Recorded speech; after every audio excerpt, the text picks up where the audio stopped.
What is up mga pare? Good morning, good morning, good morning.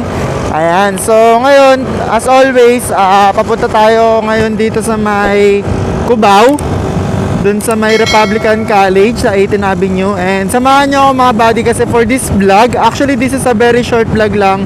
Gusto ko lang i-share yung naranasan ko dito kay Rayleigh sa ating Bergman Street 125 na nagkaroon kasi siya ng minor issue lang naman, pero dahil ngayon as a newbie rider, medyo napalaki yung gastos ko.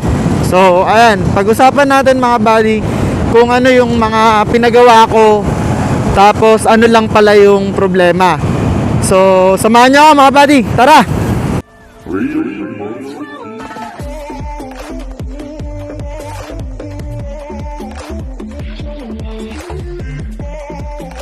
So yun na nga mga buddy, pasensya na kayo kung hindi ko mapapakita dito sa video yung mismong naging issue, kasi as of now na nire-record ko to, okay na siya.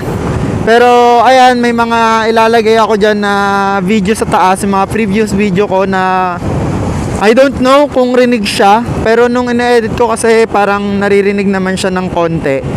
Yung naging issue kasi mga buddy, may naririnig akong parang mga daga saka CCU dito sa ating Bergman, lalo na kapag mabagal yung takbo, no?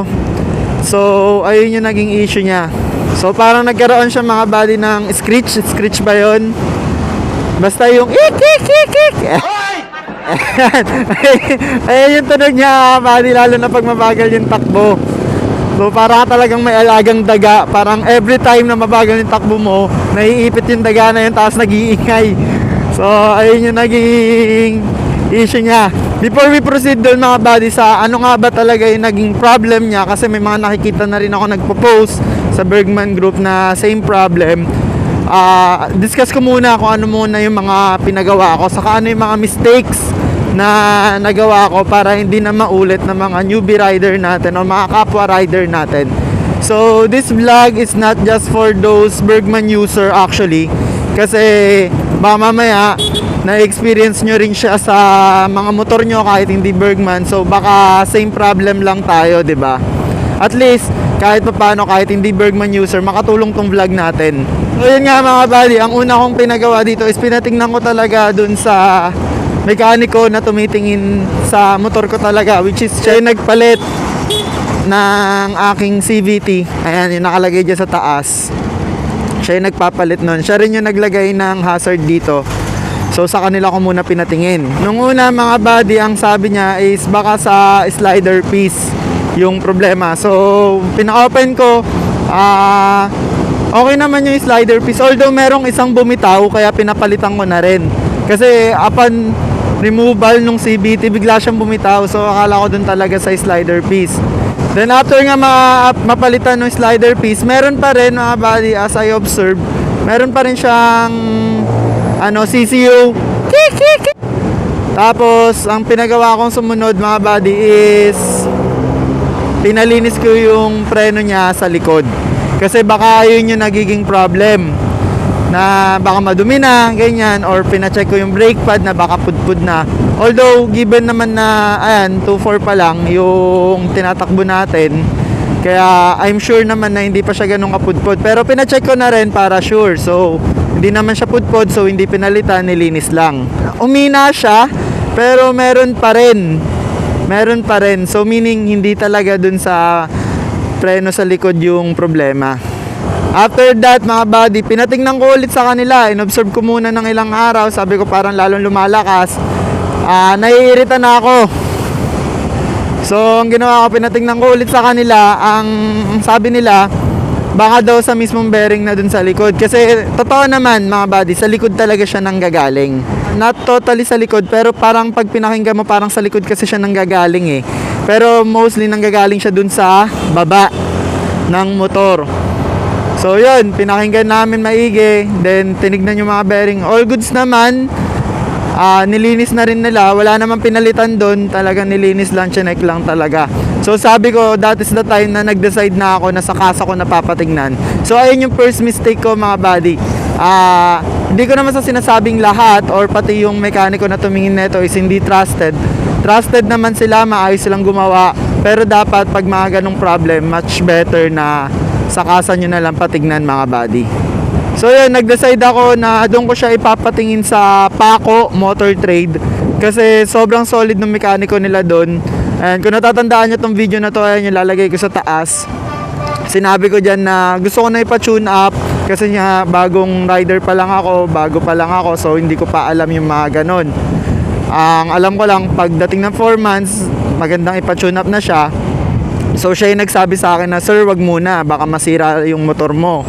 Antay natin mag 2,000. So yun, since na 2-3 na nga time na yun, pina-tune up ko na, at the same time pinatingnan ko sa kanya. So yun, nung pinatingnan ko sa kanya, nagpaalam siya, sabi niya, sir, pwede ko bang i-testing para malaman ko? Sabi ko, go sir, okay lang. Wala namang problema sa akin yun. At least, di ba, hindi siya yung manghuhula ng gawa lang. Then nung ano niya, pinakinggan niya, sabi niya, sir, hindi naman totally sa likod nanggagaling siya sa baba. So sinabi ko yung mga pinagawa ko, yung mga nilinis. Then sabi niya, i-check natin yung preno sa harap, sir, kasi parang feeling ko doon nanggagaling. Actually, sinabi ko, sir, mayroon na akong nakitang isang ganyan, kasi nagtanong ako sa GC namin sa Bergman Street Elite, Manila. Ayan, sa Manila group ng Bergman, nagtanong ako, meron isa doon na same experience. Ang problema naman sa kanya, kinulang sa grasa yung bearing sa harap. So inisip ko na baka ganun din, pero hindi niya agad na-recommend na bubuksan yung mismong gulong para matignan yung bearing. So ang ginawa niya mga buddy, tinesting niya muna kung sa bearing talaga. Ito, papakita ko sa inyo paano niya nalaman na hindi sa bearing. So yun mga buddy, papakita ko sa inyo kung ano nga ba ginawa ng mekaniko sa motor trade Paco para malaman niya na hindi talaga sa front bearing yung problema nung sound na yon. So tara, labas tayo, pakita ko sa inyo. So yun mga buddy, kailangan nyo padaganan yung likod para umangat tong harap, or iangat nyo na lang. Then and pag iniikot nyo yan, may maririnig na kayong sound na ganon kapag sa front bearing siya. And since wala naman, so meaning hindi siya sa front bearing, sa preno lang talaga siya. So ayun yung naging problema. And so nakita nyo naman mga buddy kung ano yung ginawa niya. So since if na-experience nyo rin to, try nyo rin yan mga buddy para malaman nyo kung sa bearing siya. So sabi niya, hindi sa bearing to sir, malamang sa preno. So binuksan niya yung brake pad, nagpaalam siya sa akin. Sabi niya, sir, buksan ko yung brake pad. Then tinanong ko siya kasi syempre additional work yun sa kanya, which is tune up lang yung pinagawa ko. Sabi ko, sir, ano bang papalagay ko sa job order? Sabi niya, sir, ako nang bahala sa'yo, ilagay mo na lang na tune up, ako nang bahala mag-check. So sobrang bait niya talaga, so shout out sa kanya. Nakalimutan ko kasi yung name kaya hindi ko mabanggit, so sorry na. Ayan. And going back, nung tinignan niya yung preno, we found out na yung mismong brake pad kapag pinipreno siya is hindi na bumabalik, parang nai-stuck siya na pagka-preno mo naka-stay siya ng konti doon. So yung mismong brake pad yung gumagasgas doon sa disc brake. So ayun yung mismong gumagasgas yung brake pad mismo. Although hindi pa naman pudpod, hindi lang talaga siya bumabalik, kaya naririnig yung parang screech ba yun, basta yung ano, parang CCU na tunog. Then ang ginawa niya, nilagyan niya lang ng grasa yung sa loob ng brake pad para bumalik-balik siya. So after that, tinesting niya ulit, nagpaalam naman siya, sir, pa-testing ulit kung meron pa. Tapos ayun, suddenly ngayon mga buddy, ngayon wala na kayong naririnig sa video na to. Kahit ako, pag bumabagal ako, wala na akong naririnig. So bumalik yung smoothness ng ating Bergman Street 125, kasi that time talagang naiirita ako dun sa tunog, para ako may kasamang CCO. Ayan. Pero as of now naman ngayon mga buddy, okay na. So sobrang solid nung mechanicos.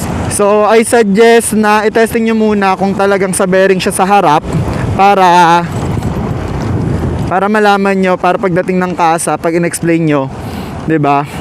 Alam na nila. Yun mga buddy, para sa mga nakaranas nito, at least I suggest na kung hindi nyo siya kaya ng DIY, kasi to be honest, ako hindi naman ako ganung kagaling mga likot ng motor, I suggest na sakasan nyo na lang muna dalin. Although may mga trusted kayo mekaniko, much better pag sakasa talaga, lalo na pag mga ganun na parang sa loob na yung problema, 'di ba? So hopefully mga buddy, nakatulot ng vlog natin, hindi lang para sa mga Bergman user dyan, kundi pati na rin sa mga ibang model ng motor na merong same issue. So yun mga buddy, again 5,000 subscriber mga buddy, magpapag-giveaway tayo ulit. So don't forget to hit the subscribe button at i-hit nyo na rin yung notification bell mga buddy, at i-like nyo na rin yung Facebook page natin dahil nagpo-post din tayo dyan mga buddy, at pag nagpag-giveaway tayo dyan natin ipopost yan. So andito na tayo mga buddy. Ayun, sorry kung kinat ko dito. Dito ko na siya tatapusin. Gusto ko lang mapakita yung school, and under renovation siya. So ride safe mga buddy.